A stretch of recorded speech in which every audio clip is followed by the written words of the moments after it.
And that's this piece where we say politics isn't solitaire. You can't make the election about egg prices if they're making it about this other narrative. You have to combat it. Main ads I saw is I was watching football games and whatnot, but you would have Kamala would come on and talk about how she's tough on the board or whatever, and it should be followed by a white guy sitting in a chair in like overalls or something, juxtaposing pictures of Trump and Musk in tuxedos.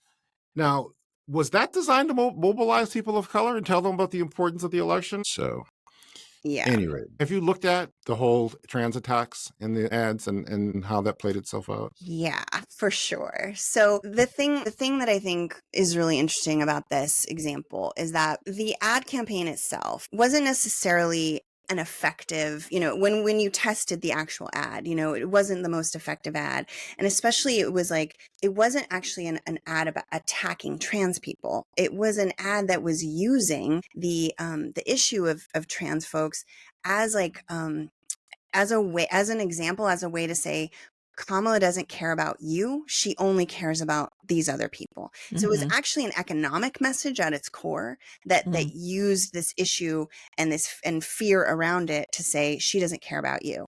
But that ad campaign, which launched in October, 2 years before, at least, the whole rights media ecosystem was seeding this narrative.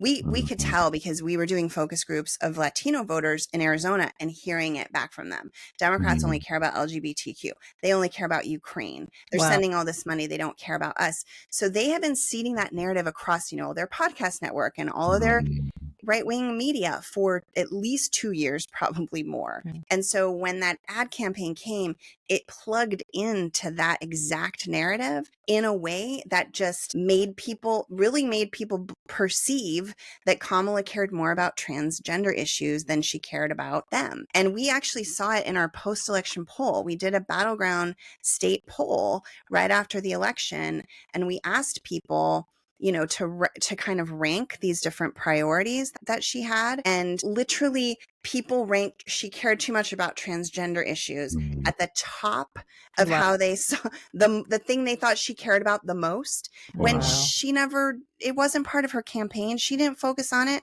She didn't have ads on it. Like, she wasn't talking about it. It was all defined by them. And that's this piece where we say politics isn't solitaire. You can't make the election about egg prices if they're making it about this other narrative. You have to combat it, and we actually have tools to be able to do that. We've seen it work.